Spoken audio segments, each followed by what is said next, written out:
میری شادی ہوئی تو میری جٹھانی نے مجھے میرے پھولوں سے سجے حسین کمرے میں بٹھایا۔ اس وقت رات کا 1 بج رہا تھا، کیونکہ بارات آنے میں بہت دیر ہو چکی تھی۔ گھر میں باراتی 11 بجے آئی تھی، اور پھر جو رسم و رواج ہونے تھے وہ نہ ہو سکے۔ میری ساس نے وہاں سب سے معذرت کی کہ میری بیٹی کے پیٹ میں بہت تکلیف ہو گئی تھی، اس لیے ہمیں دیر ہو گئی تھی۔ میری ایک ہی نند تھی جو سب سے چھوٹی اور بھولی سی تھی، 3 بھائیوں کی لاڈلی بہن، اور 15 سال کی تھی، اسی لیے اس کی چھوٹی سی تکلیف اور خوشی کو سب سے زیادہ اہمیت دی جاتی تھی۔ میرے شوہر کی بھی وہ سب سے زیادہ لاڈلی تھی، اور پھر جلد ہی میری رخصتی بھی ہو گئی۔ سسرال آئی تو یہاں مختلف قسم کی رسمیں ہوئیں۔ سب نے میرا چہرہ دیکھ کر منہ دکھائی دی۔ میرے شوہر باہر اپنے دوستوں کے ساتھ تھے۔ رسمیں ختم ہوئیں تو میری جٹھانی مجھے کمرے میں چھوڑ گئی۔ میں دلہن بنی شرمائی شرمائی سی کمرے میں بیٹھی تھی کہ کچھ دیر کے بعد دروازے پر دستک ہوئی اور میرا شوہر اندر داخل ہوا۔ شوہر کو دیکھتے ہی میں نے فوراً چہرے پر گھونگھٹ ڈال لیا۔ میرے شوہر میرے پاس آئے، مجھے سلام کیا اور میرا گھونگھٹ اٹھایا۔ مجھے دیکھتے ہی میری تعریف کی اور میرا ہاتھ تھامے اپنی جیب میں ہاتھ ڈالا، اور جیسے ہی ہاتھ نکالا دروازے پر دستک ہو گئی۔ میں اور میرا شوہر چونک گئے اور میں سمٹ کے بیٹھ گئی۔ میرے شوہر بھی واپس کھڑے ہوئے، اور جیسے ہی دروازہ کھولا میری وہی 15 سالہ نند، بھولی سی نند، میرے شوہر کے گلے لگ گئی۔ میں بھی پریشان ہو گئی کہ نہ جانے اتنی رات کو ایسا کیا ہوا ہے کہ میری بھولی نند یوں رو رہی ہے۔ میرے شوہر اسے اندر لے آئے اور بہلانے کے لیے اسے ہمارے ساتھ بٹھا لیا۔ میں بھی مسکرا کر اس سے بات کرنے لگی۔ وہ کافی ڈری ہوئی لگ رہی تھی۔ جب میرے شوہر نے پیار سے اس سے رونے کی وجہ پوچھی تو وہ بولی، مجھے ڈر لگ رہا ہے۔ اس کی یہ بات سنتے ہی میں نے حیرت سے اپنے شوہر کو دیکھا۔ 15 سال کی لڑکی اپنے ہی گھر میں ڈر رہی تھی جہاں وہ روز رہتی تھی، اور اگر ڈر بھی رہی تھی تو ہمارے کمرے میں کیوں آئی تھی؟ کیا وہ اتنی ناسمجھ تھی کہ آج ہماری پہلی رات تھی، کسی اور کے کمرے میں بھی تو جا سکتی تھی؟ گھر میں اتنے لوگ موجود تھے۔ ایسے کئی سوالات میرے ذہن میں اٹھتے ہی مجھے غصہ دلانے لگے۔ پہلے ہی میری زندگی کا اتنا اہم دن، میری بارات کا دن، اس لڑکی کی وجہ سے خراب ہو چکا تھا۔ حیرت تو مجھے اپنے شوہر پر بھی تھی جو اسے بچوں کی طرح سمجھا رہے تھے۔ کچھ دیر باتیں کرنے کے بعد میرے شوہر نے اسے اپنی امی کے پاس جانے کا کہا، تو یہ دیکھ کر میرے تن بدن میں آگ لگ گئی کہ وہ اپنی جگہ سے ہلی بھی نہیں، وہیں بیٹھے ضد کرنے لگی کہ وہ ہمارے ساتھ ہی سوئے گی۔ اس کی بات پر میرا بس نہیں چل رہا تھا کہ میں اسے دھکا مار کر کمرے سے باہر نکال دوں، لیکن میں مجبور تھی، اس لیے میں خاموش رہی اور اپنے شوہر کا اسے کمرے سے نکالنے کا انتظار کرنے لگی۔ لیکن مجھ پر حیرتوں کے پہاڑ تب ٹوٹے جب میرے شوہر نے اس کی ضد مانتے ہوئے مجھ سے کپڑے تبدیل کرنے کا کہا، اور کہا کہ اصل میں یہ بہت بھولی ہے، اسے ابھی ان باتوں کا پتہ نہیں چلتا، تم کپڑے بدل آؤ، یہ ہمارے ساتھ ہی اسی کمرے میں سو جائے گی۔ یہ سنتے ہی میرے چہرے کا رنگ بدل گیا، لیکن یہ کیسے ممکن تھا کہ وہ آج ہمارے کمرے میں سوئے؟ مگر میں پہلی رات شوہر سے جھگڑا نہیں کرنا چاہتی تھی۔ میں غصے سے اٹھی، باتھ روم چلی گئی کہ ابھی تو میں جس کے لیے تیار ہو کر آئی تھی اس نے دیکھا تک نہیں تھا۔ میں کپڑے تبدیل کر کے باہر نکلی تو دیکھا کہ میری نند بیڈ پر لیٹی تھی۔ یہ دیکھ کر میرا ضبط ٹوٹنے لگا اور میں بہت مشکل سے برداشت کیے اپنے شوہر سے مخاطب ہوئی کہ مجھے کہاں سونا ہے۔ میرے سوال پر میرا شوہر مجھے بے بسی سے دیکھنے لگا، پھر مجھے میری نند کے برابر میں سلا کر خود میرے برابر میں لیٹ گیا، ساتھ ہی مجھ سے معذرت کی، جبکہ میں منہ پھیر کر لیٹ گئی اور نند کی طرف کروٹ بدل کر اپنی نند کو نفرت سے دیکھنے لگی۔ اگلے دن جب میری آنکھ کھلی تو کمرے میں میری نند تھی ہی نہیں۔ میرا شوہر نہا رہا تھا۔ اچانک میری نظر میرے ہاتھ پر پڑی جہاں میری انگلی میں خوبصورت سی انگوٹھی تھی، یعنی منہ دکھائی بھی کتنی بری طرح سے ملی تھی۔ مجھے اپنی نند پر بری طرح سے غصہ آیا۔ اگلے دن بھی ایسا ہی ہوا، اور پھر یہ روز ہونے لگا کہ میری پاگل نند رات گئے روتے ہوئے ہمارے کمرے میں آ جاتی اور ڈر کا بہانہ کر کے ہمارے کمرے میں سو جاتی۔ مجھے بہت غصہ آتا۔ اب تو میں نے باقاعدہ اپنے شوہر کو کہہ دیا تھا کہ مجھے میری نند کا کمرے میں رہنا بالکل پسند نہیں ہے، جس پر میرے شوہر نے مجھے پیار سے سمجھایا کہ دیکھو، ایک تو وہ 15 سال کی ناسمجھ اور بھولی سی بچی ہے جس کا ذہنی توازن ٹھیک سے کام نہیں کرتا۔ میں سمجھ گئی تھی کہ میری پاگل نند مجھے اور میرے شوہر کو دور کرنے کے لیے روز ہمارے کمرے میں آ جاتی ہے۔ اس کو یہ ڈر تھا کہ کہیں میرا شوہر اس سے زیادہ مجھے محبت نہ کرنے لگ جائے، لیکن اب میں بھی تہیا کر چکی تھی کہ اسے اس کی سازش میں قطعی کامیاب نہیں ہونے دوں گی۔ اگلے دن میں نے اسے اکیلے میں بلا کر خوب ڈانٹا اور کہا، شرم نہیں آتی؟ تم جو یوں روز روز اپنے بھائی بھابھی کے کمرے میں آ جاتی ہو؟ تو وہ بہت معصومیت بھرا چہرہ بنا کر بولی، بھابھی مجھے بہت ڈر لگتا ہے۔ میں نے غصے سے اسے کہا، اگر ڈر لگتا ہے تو اپنی ماں کے پاس جا کر سویا کرو۔ میری باتوں پر وہ روتی ہوئی بولی کہ مجھے سب سے ڈر لگتا ہے۔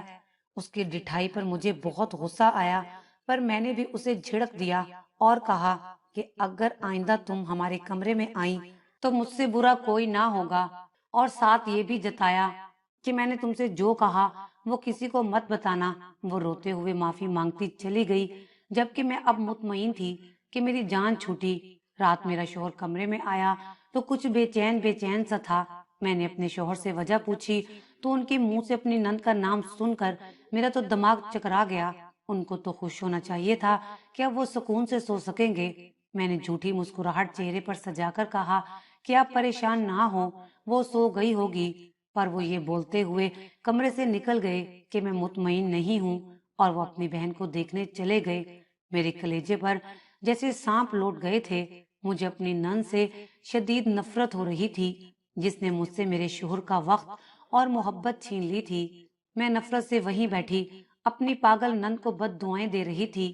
جب کافی دیر ہو گئی اور میرے شوہر کمرے میں نہ آئے تو میں تجسس سے باہر گئی کہ کہیں میری نند نے میری شکایت نہ لگا دی ہو۔ میں نند کے کمرے میں گئی تو وہاں کوئی نہیں تھا۔ مجھے بڑی حیرت ہوئی۔ ساری جگہ دیکھنے کے بعد کچن میں گئی تو وہاں کے اسٹور روم سے آوازیں آ رہی تھیں۔ میں نے وہاں کی طرف قدم بڑھائے تو اندر کا منظر دیکھ کر سن ہو گئی۔ میری نند رو کر میرے شوہر کو دکھڑے سنا رہی تھی اور میری شکایتیں کر رہی تھی کہ میں نے اسے کیا کہا تھا۔ میرے شوہر نے مجھے دیکھا تو غصے سے مجھے گھورنے لگے اور مجھے فوراً میری نند سے معافی مانگنے کا کہا۔ میں اپنے شوہر کی بات پر حیران تھی کہ وہ مجھ سے زیادہ میری پاگل نند کو فوقیت دے رہا تھا۔ میں نے بہت صبر کا گھونٹ پیا اور نند سے معذرت کر لی۔ میرے شوہر اسے پھر ایک بار ہمارے کمرے میں لے آئے۔ اس کے بعد میرے شوہر کچھ دن مجھ سے ناراض رہے، جبکہ مجھے میری نند سے مزید نفرت ہو گئی تھی کہ گھر میں اور بھی بہت سے لوگ ہیں، وہ صرف میرے ہی شوہر کے پیچھے کیوں پڑی رہتی ہے۔ میں یہ بات اپنی ساس اور جٹھانی سے بھی کر چکی تھی، پر نند کو منع کرنا تو دور کی بات، وہ تو مجھے ہی باتیں سنانے لگ جاتی۔ بس اب میں نے بھی اپنی 15 سالہ بھولی اور پاگل نند سے انتقام لینے کا سوچ لیا تھا، یہ جانے بغیر کہ ان سب کے بعد جو ہوگا وہ میری زندگی جہنم کر دے گا۔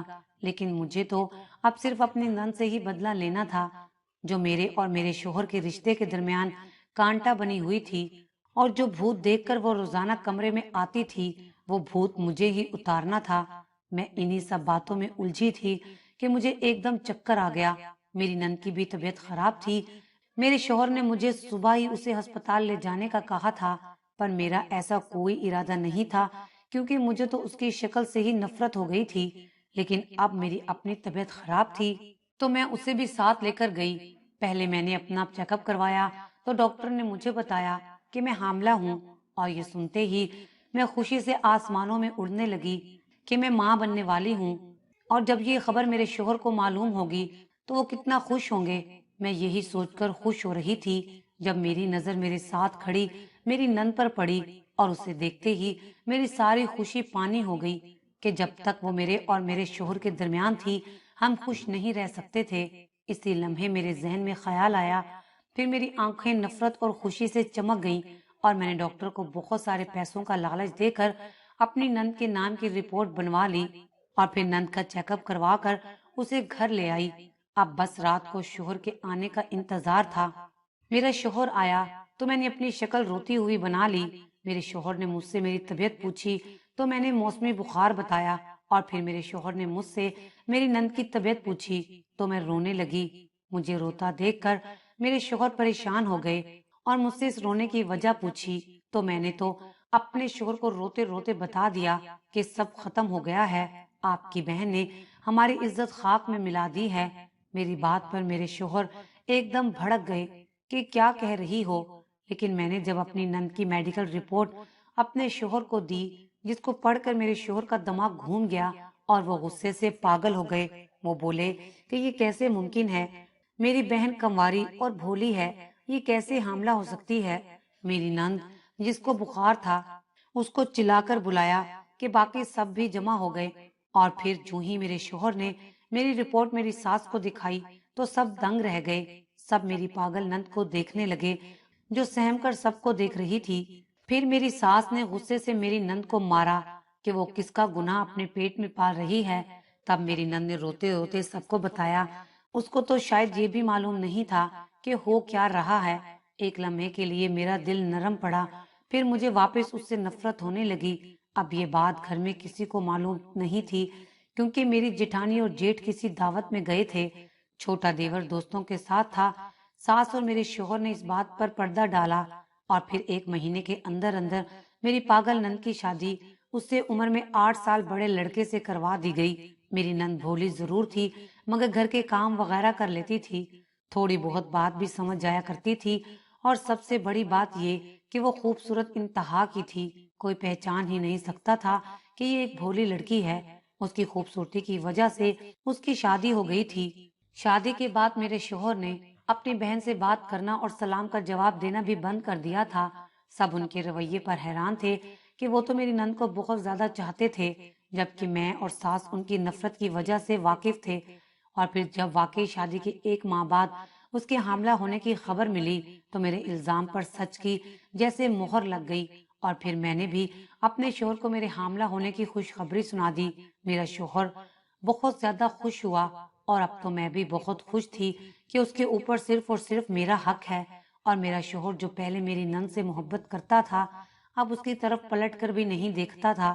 دن تیزی سے گزرنے لگے اور میری ڈیلیوری کے دن قریب آ گئے۔ میں اور میرا شوہر بہت خوش تھے جب میں نے ایک بچی کو جنم دیا، لیکن یہ دیکھ کر میری روح کانپ گئی۔ مجھے لگا کہ میں سانس بھی نہیں لے پاؤں گی، میرے پیروں تلے سے زمین نکل گئی۔ میں نے اپنی بیٹی کو خود سے دور پھینک دیا تھا، میں بس روئے جا رہی تھی۔ مجھ پر جو انکشاف ہوا تھا وہ میری روح لرزا گیا تھا، لیکن جو راز مجھے معلوم تھا وہ کسی کو بتا نہ سکتی تھی۔ ہر وقت خاموش رہتی اور اپنی بیٹی کو ہاتھ تک نہ لگاتی، اسے خود سے دور رکھتی۔ میں اگر کبھی اس کے پاس جانے کی کوشش بھی کرتی یا اسے پیار کرنے لگتی تو میرے قدم خود بخود جکڑے جاتے۔ وقت ایسے ہی گزرنے لگا۔ میری بیٹی زیادہ تر میری ساس کے پاس ہی ہوتی کیونکہ میری نند کے بعد وہ خاندان کی دوسری لڑکی تھی، جبکہ میرے شوہر بھی اس سے بہت محبت کرتے تھے، شاید اسی لیے کیونکہ وہ حقیقت سے لا علم تھے۔ اگر انہیں حقیقت کا علم ہوتا تو وہ بھی کبھی اس کو پیار نہ کرتے۔ ایسے ہی وقت گزرتا گیا۔ جب میں اپنی سوئی ہوئی بچی کو اپنی ساس کو دینے جانے لگی تو اندر سے آتی آوازوں نے میری سانسیں جیسے جکڑ لی تھی۔ مجھے لگا کہ ابھی زمین پھٹے اور میں اس میں دفن ہو جاؤں۔ میں بچی کو لے کر فوراً اپنے کمرے میں بند ہو گئی، اور میں نے جو سنا تھا کیا وہ سچ تھا؟ میں نے فوراً اپنی بچی کو خود سے دور کر دیا، اور اس بچی سے دور جانے کے لیے میں نے اپنا موبائل اٹھایا اور اپنے میکے چلی گئی۔ مجھے گھر دیکھ کر میری ماں پریشان ہو گئی کیونکہ میں اکیلی آئی تھی، نہ میرے ساتھ میری بیٹی تھی نہ شوہر۔ میں امی کے گلے لگ گئی، زاروں قطار رونے لگی۔ امی مجھ سے وجہ پوچھتی رہی پر میں روتی رہی، اور پھر روتے روتے امی کو سب کچھ سچ بتا دیا۔ میرا نام پروین ہے، میں اپنے گھر کی لاڈلی ہوں۔ میرے شوہر کا نام سلمان ہے، اور سلمان اور میں کالج کے وقت سے ایک دوسرے کو پسند کرتے تھے۔ سلمان کے 2 بھائی تھے، ایک بڑا ایک چھوٹا، اور ایک چھوٹی بھولی سی بہن تھی۔ سلمان شروع سے ہی اپنی بہن سے بے انتہا محبت کرتے تھے۔ وہ ہر بات میں مجھے بار بار یہی جتاتے تھے کہ مجھے اپنی نند کا بہت خیال رکھنا ہے۔ مجھے اکثر اپنی نند سے جلن بھی ہوتی تھی، پر میں یہ سوچ لیتی کہ شادی کے بعد تو میری محبت اولین ہو جائے گی۔ لیکن شادی کے پہلے روز ہی میری بارات اس کی وجہ سے لیٹ ہو گئی، اور اس کے بعد وہ میرے اور میرے شوہر کے درمیان سے نکلی ہی نہیں۔ میں نے بہت کوشش کی پر میں خود پر قابو نہ پا سکی۔ مجھے اس سے نفرت ہونے لگی تھی کیونکہ میرا شوہر اس کو زیادہ اہمیت دیتا تھا، مجھ سے زیادہ اپنی پاگل بہن سے محبت کرتا تھا۔ پھر میں نے 2 قدم اٹھائے اور اپنی نند پر تہمت لگا دی کہ وہ حاملہ ہے۔ پھر جیسے میں نے چاہا بالکل ویسا ہی ہوا، میری نند میرے شوہر اور میری زندگی سے دور چلی گئی۔ میں بہت خوش تھی، سب اچھا جا رہا تھا، مگر جب میرے گھر بیٹی پیدا ہوئی تب تو میری زندگی ہی اجڑ گئی۔ میں اس بچی سے دور بھاگنے لگی، لیکن میں کسی کو بھی وہ راز نہیں بتا سکتی تھی جو مجھے معلوم تھا، اس لیے میں خاموش رہی۔ لیکن اب جو مجھ پر راز اٹھا تھا وہ تو مجھے زندہ مار رہا تھا۔ جب میں اپنی بچی کو کمرے میں اپنی ساس کو دینے گئی تو اندر میری ساس کی آواز آ رہی تھی اور میری جٹھانی کی بھی۔ دونوں مل کر آپس میں باتیں کر رہے تھے۔ میری جٹھانی میری ساس کی بہن کی بیٹی تھی اور میری ساس کی لاڈلی بھی تھی۔ میرے سسرال میں سب سے محنتی اور سب سے زیادہ کمانے والا میرا شوہر ہی تھا۔ پورے گھر کا خرچہ تقریباً وہی اٹھاتا تھا، اور میری ساس اور میری جٹھانی کو یہ ڈر تھا کہ کہیں میں اپنے شوہر پر حکومت نہ کروں، اور اگر میں اپنے شوہر کو لے کر الگ ہو گئی تو ان کا کیا ہوگا، کیونکہ ہماری لو میرج تھی اور میں اپنی ساس اور جٹھانی کو ایک آنکھ پسند نہیں آئی تھی۔ اس لیے شادی سے پہلے ہی وہ پلان بنا چکے تھے کہ وہ مجھے شوہر کے قریب نہیں آنے دیں گے، اور ان سب میں انہوں نے میری چھوٹی اور بھولی نند کا استعمال کیا۔ وہ جانتے تھے کہ میرا شوہر بھی نند سے بہت محبت کرتا ہے، اس لیے دونوں مل کر رات کو میری نند کو ڈراتے تو وہ ہمارے کمرے میں آ جاتی، جبکہ وہ خود معصوم تھی اور میری ساس سے بھی ڈرتی تھی، تبھی میرے کمرے میں آتی تھی، جبکہ یہ بات مجھے اندر سے مزید ڈرا گئی تھی کہ میری نند بے گناہ تھی اور میں نے اس کے ساتھ کس قدر برا کیا۔ اس معصوم پر وہ الزام لگا دیا کہ جس کے متعلق اسے کچھ پتا بھی نہ تھا، اس کا بچپن برباد کر دیا، اور 15 سال کی عمر میں اس کی شادی ہو گئی، اور اب وہ 16 سال کی چھوٹی سی عمر میں بچے کی ماں بننے والی تھی۔ یہ تو شکر ہے کہ اسے پیار کرنے والا شوہر ملا تھا جو میری نند کا ایک بڑے ڈاکٹر سے علاج بھی کروا رہا تھا، اور میری نند اب پاگل بھی نہیں لگتی تھی، کافی حد تک ٹھیک بھی ہو گئی تھی۔ مگر مجھے اپنے سنگین گناہ کا احساس تب ہوا جب میں نے اپنی بیٹی کو دیکھا کہ میری بیٹی ہو بہو میری نند کی جیسی دکھائی دیتی تھی کہ اسے دیکھ کر یوں لگتا تھا کہ وہ میری بیٹی نہیں بلکہ میری نند ہے۔ اس وقت مجھے یہ ڈر لگا کہ کہیں میرا گناہ میری بیٹی کے آگے نہ آ جائے اور اس پر بھی کسی دن ایسا ہی الزام نہ لگ جائے، اس لیے میں اس کو خود سے دور رکھتی تھی کہ میرا سایہ بھی اس پر نہ پڑے۔ مجھے اس سے چڑ ہو رہی تھی کہ وہ بیٹی کیوں ہے، کہ کہیں میرا خمیازہ وہ نہ بھگتے۔ پہلے تو یہ میں سوچ کر اپنے دل کو مطمئن کرتی تھی کہ میری نند غلط تھی، مگر اصل سازش تو کوئی اور چلاتا آیا تھا۔ میں یہ سب بتا کر اپنی ماں کے سامنے رو رہی تھی۔ میری ماں مجھے بے چینی سے دیکھ رہی تھی۔ جب میری ماں نے افسوس سے کہا کہ میں پہلے فوراً اپنے شوہر اور نند سے معافی مانگوں ورنہ برباد ہو جاؤں گی، میں نے منع کیا کہ میرے اندر ہمت نہیں، تو میری ماں نے کہا پھر تمہاری بیٹی کے ساتھ بھی کل کو یہی ہوگا۔ یہ سنتے ہی میری روح کانپ گئی تھی۔ میں واپس اپنے سسرال چلی آئی اور اپنے شوہر کے سامنے ہاتھ جوڑ کر زاروں قطار رونے لگی۔ میرے شوہر نے پریشان ہوتے ہوئے مجھے اپنے پاس بٹھایا تو میں نے روتے ہوئے اسے ساری بات بتا دی۔ میں امید کر رہی تھی کہ وہ مجھے اس بات پر طلاق دے دے گا، لیکن ایسا کچھ نہیں ہوا تھا۔ میں پھر سے رونے لگی تھی جب انہوں نے بولنا شروع کیا، اور جو انہوں نے بولا میرا دل کیا کہ زمین پھٹے اور میں ابھی اس میں دفن ہو جاؤں۔ وہ بولے کہ جب تم نے میری بھولی بہن پر الزام لگایا تھا اور میں نے یقین کر لیا تھا تو میں ساری رات جاگتا رہا تھا اور یہ سوچتا رہا تھا کہ میری چھوٹی بہن جو اب تک ڈرتی ہے، جو میرے بنا کہیں باہر تک نہیں جاتی، تو یہ کیسے سب کر سکتی ہے۔ اسی لیے اگلے دن میں وہ رپورٹ اپنے ساتھ لے گیا اور چیک کروانے پر معلوم ہوا کہ وہ میری بہن کی نہیں بلکہ تمہاری رپورٹ ہے جس پر تم نے اس کا نام لکھوا دیا ہے۔ یہ جان کر مجھے بہت غصہ آیا۔ میں تمہیں اسی وقت طلاق دینے کا ارادہ رکھتا تھا، لیکن پھر میں محبت سے مجبور تھا۔ میں نے پھر اس بات پر غور کیا کہ تم نے ایسا کیوں کیا، تو مجھے احساس ہوا کہ میں تمہارے ساتھ بھی ناانصافی کرتا رہا ہوں، لیکن تم میری بہن کی دشمن ہو چکی تھی، اور اگر یہ بات گھر میں کسی اور کو پتہ چلتی تو کوئی تمہیں ایک منٹ بھی گھر میں نہ رہنے دیتا۔ میں نے اپنی بہن سے اکیلے میں بات کی، اس سے تمہارے اور اپنے لگائے گئے الزام کی معافی مانگی، تو وہ یہ جان کر سب تمہارا کیا دھرا ہے بہت دل برداشتہ ہو گئی تھی، اور اس نے اپنے منہ سے کہا تھا کہ وہ گھر سے دور جانا چاہتی ہے۔ وہ بھولی تو تمہاری اس حرکت کا ذمہ دار بھی خود کو ہی سمجھ رہی تھی۔ تب میں نے اپنے بہت عزیز دوست سے اس کی شادی کر دی